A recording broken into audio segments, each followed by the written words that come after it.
Hello, welcome to another episode of First Ladies in Fashion.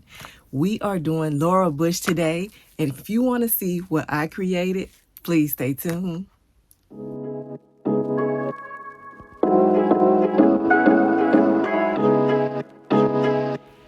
Hello, everybody. Before we get started, I wanted to share a couple of books with you guys that I found while doing this series so far. Well, one of them I did not find. One of them was sent to me by the sweet and awesome Auset of Auset Stitch Treasures. She sent me this book. She sent me a box of things, and I think I've been showing you bits and pieces out of the box. But this one is so cute. It is actually a coloring book, but it's so awesome. And it says Fashions of the First Ladies. And I just thought this was so nice. And it has facts about the first lady at the bottom, and I thought that was nice.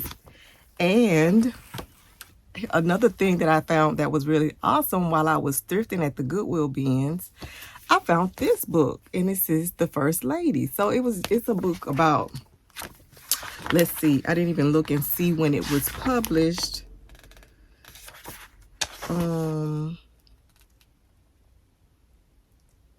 So probably just up until 1985, but I just thought that this was just going to be awesome to have, especially while doing this series.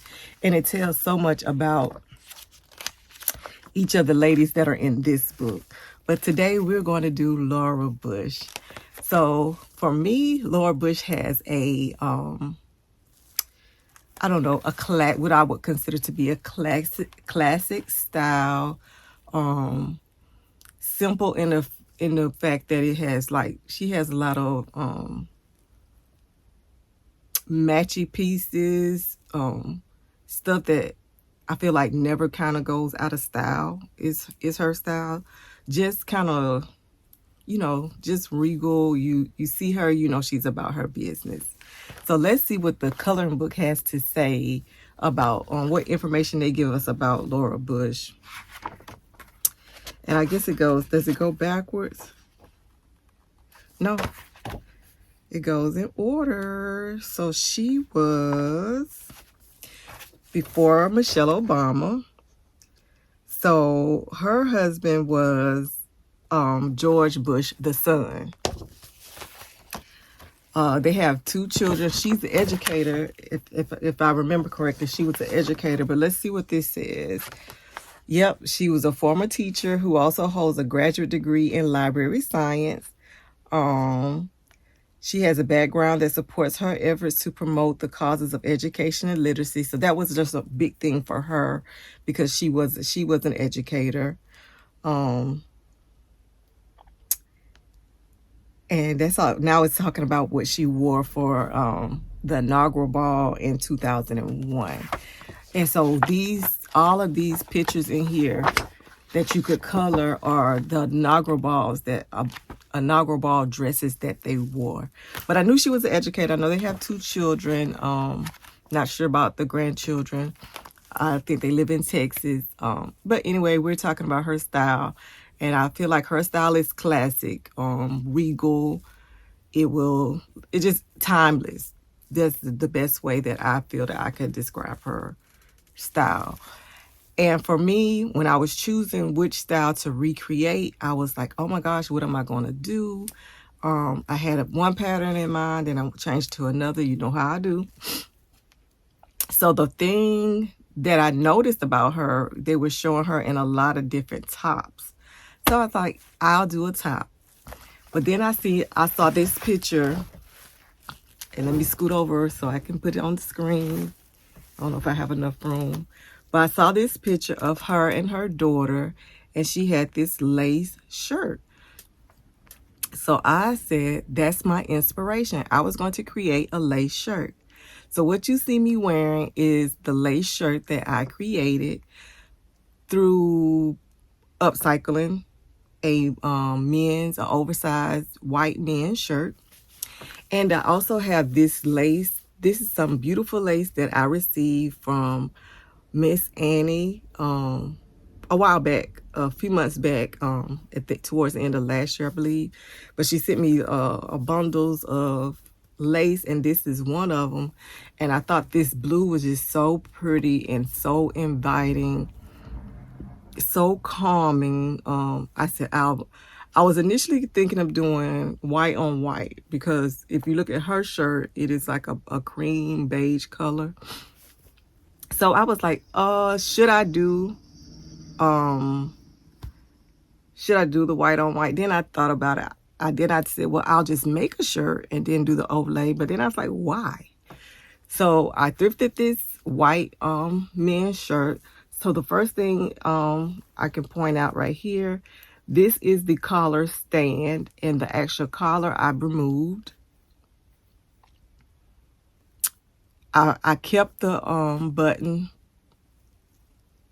What is it? The button placket. I kept the buttons, which as I was taking a picture, I noticed I probably should have changed this to a pearl button, and I do believe I have one, which would accentuate the pearls that I put in the middle. Now, the pearls that I put in the middle, I did not take my time and sew them, which I need to actually sew them, but I just dabbed a little super glue on them and dropped them in, because I basically wanted to see what they would look like. And then when I saw it, I was like, okay, we're just going to drop them in there. But I need to go and just attach them with some needle and thread, because they do have holes in it where you can sew. I also created, so with the men's shirt, let me put these books down. With the men's shirt, what I did was I kept, no, I didn't. I had a pattern that I used. I don't have it, but it is one of my Pattern Lab patterns. And Pattern Lab is a website where you can go to and put your measurements in and purchase patterns or a sloper. Sloper is, excuse me, the pattern without the, it is the pattern without the seam allowance. Sorry. But I purchased the pattern because I went ahead and added seam allowance to mine. And this, I used a bodice pattern that I purchased from them. And I wanted to show it to you guys. Let me see if I have it right here. Yeah, I don't have it with me, but the bodice, this particular bodice, because I purchased two, it has princess seams. But it was for a long torso, so it comes from my shoulder down to just to my hips, I want to say, because I made it for not a long torso, but to have a long shirt, because you can make it as long or as short as you wanted it. So I used the bodice for that, the front and back piece, but because it was a princess seam, I just kind of pushed them together as best I could to make one piece for the front and one piece for the back. Anyway, that is how I cut the men's shirt to fit me. And then I cut the lace overlay based on that pattern. And I sewed this down to the shirt in different spots. So what I did was, there's a stitch going here, stitch going there before I joined them.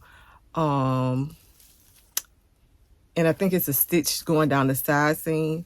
And then I took this through the sewing machine, and like there may be a stitch here, a little tiny stitch here, just randomly putting little stitches just to hold the lace in.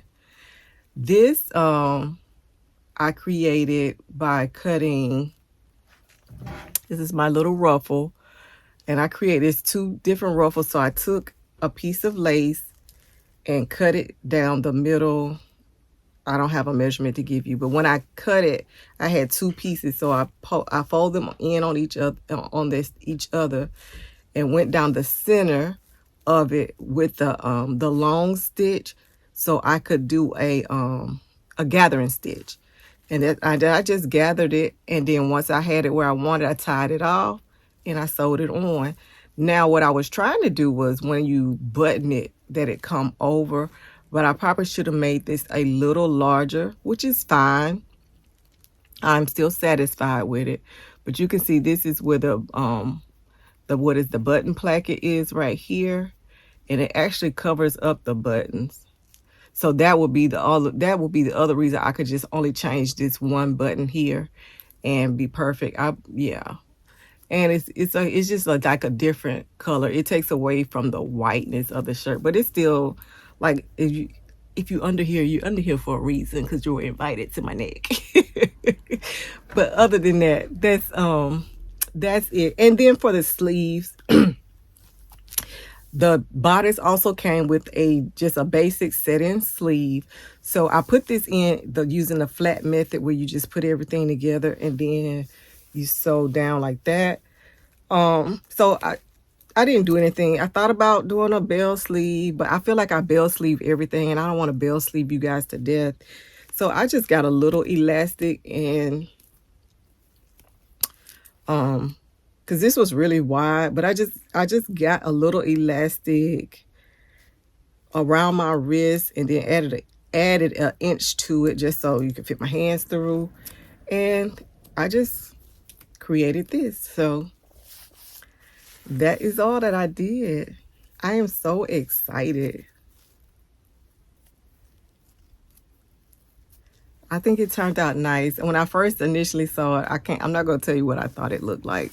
But the more I look at it, the more satisfied I am. And I think if you can see the color of my nails, I would love to wear a pair of slacks this color with this shirt. I think that would be awesome. On point. But I'm still on that pant journey to get the perfect pants. So we'll see if that happens. But I hope that you enjoyed this recreation of the shirt that I chose to recreate the look of Laura Bush. I am happy with it. And I really am so excited that you guys are tuning in for this episode. And I don't have my list with me to tell you who's next month, but I will tell you on a Friday Sews who will be for next month. As I think it is Melania Trump. I think that's who next month is, but I am not sure. Like I said, I will definitely let you know on a Friday Sews video when I do like a recap of the week. That is all for now. I really want to thank you for supporting this series, and I hope that you are enjoying it. Do you like my earrings? These were given to me, and they match this perfectly. It just brings out the blue in my shirt. So thank you, Mom. But that is all I have for you guys today. I will see you guys on the next episode. And don't forget to tune in to this week. This is Multiple Sclerosis Awareness Month. And each week I will be bringing you something made with orange, because that is the color of our ribbon. So that will be this Wednesday. So don't forget to tune in for that. As always, I want you guys to have a wonderful day. And remember, you are so special to me. I will see you guys on the next video. Bye-bye.